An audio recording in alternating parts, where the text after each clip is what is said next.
Let's move on to a much bigger name here. Here we go. Kelly Oubre Jr., folks, before Derek and Kyle.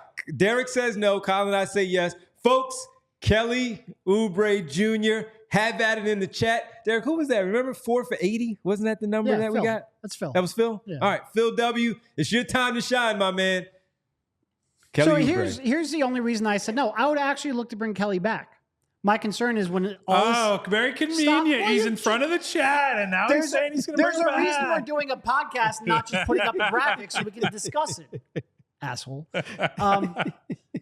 I would look to bring Kelly back. My concern is I think the Sixers are going to run through their cap space, look to bring him back on the 2-year, like I said, the 2-year room mid-level exception that starts at $8 million. And I just think somebody else is going to outbid them for that. I don't think that's going to be enough to get it done. I think some team is going to use either their full mid-level or a portion of it for a longer-term deal. Like I said, the real limiting factor isn't just the $8 million starting point. It's the 2 years maximum length. I think these Sixers will just get outbid. I think he played too well at the end of the season to fit into what the Sixers will have after they use up their cap space. Aaron says $8 million, not at $12 million. Kyle. And I will, 2 years, $8 million starting point, I'll take it. And I am not the Kelly Oubre guy, but I will take that. Option. He's a good enough fit. There's three things I really value. Decision-making, reliable shooting, and defensive versatility. He checks one of those 3 boxes. And that is enough for me for an $8 million starting point. Sure, no questions asked. Okay, so I'm just more dubious on the prospect of Kelly getting a good deal from the NBA this season, and I'm going to tell you why. I don't know that 1 year as a minimum guy is going to dispel what NBA teams felt about him coming into the season. And I think when you combine the streaky shooting, when you combine the very strange incidents off the floor between the bike incident, the crashing a Lamborghini immediately after, was that game 2? Yep. And not trying to make light of, obviously, car accidents, whatever, but just like things tend to happen with Kelly, and the periods of the season where he did in some ways live up to his prior reputation, I think it's going to lag behind a little bit, and teams are going to say, okay, you had one good year, and it was a good year. We all sat here and said, Kelly, I said to Kelly myself, I said, you proved me wrong, and what I thought about you in a lot of ways. Like him and I had those conversations in the locker room, and I'm sure there are plenty of other people who feel the same way.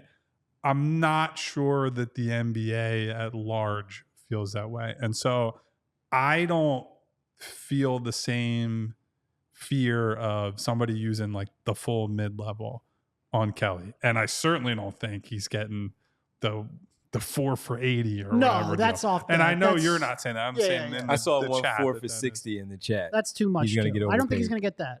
Neither But like do I could see like a 330 type thing, not the full mid-level. So that but a I portion agree of with. it. And that's when they get into real trouble. And it's like, okay, that's a tough decision when you factor in how little space they'll have otherwise if they get a max guy. And so I understand your position. I could be wrong. I don't believe he'll end up getting the full mid-level. And so then it becomes, what's the order of operations for everything else? Who do you end up getting? How does that happen? And the core of this is, on top of that, I just think he was good. And I think he was good in the role they needed him this year. I think having talked to him right after the season ended, I thought he was very clear-eyed on what he needs to get better at and the things he needs to work on in the summer. I thought he showed a lot of love for Nick Nurse and the program. And so it's a situation where he wants to be here if he can. Another wrinkle, which it came up in the chat briefly, Kelly at the moment is representing himself.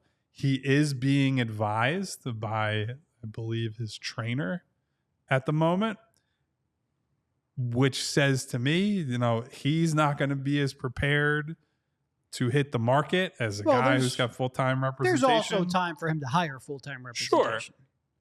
Will he is another story. So there are a lot of factors there, but mostly I think he's the type of player that they need. They need either young or in prime age athletes who can defend, who can offer something on offense. He might end up being a little more expensive than you want, but I think he's, as long as he's not getting overpaid, I think he's an easy bring back. And that's really the thing here. I think part of it is context dependent. Like if you get someone like Jimmy as your third star, then I think you need more shooting at the other forward spot. So that's part of the reason why.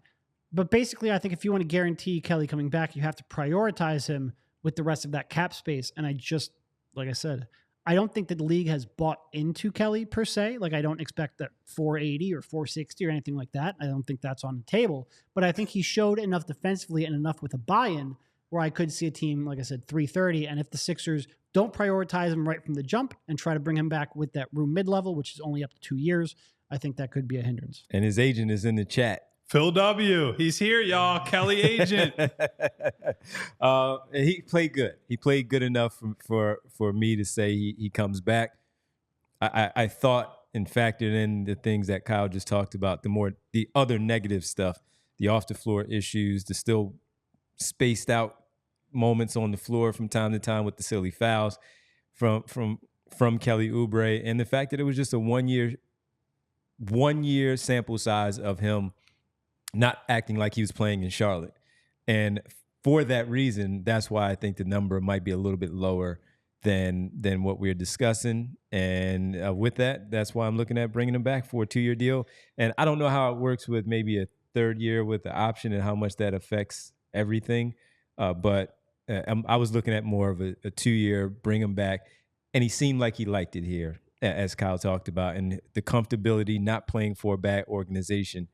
And I thought that he might want to stay here. So Kelly Oubre, yes. And then in the votes, we had 109 votes. 95% say come back.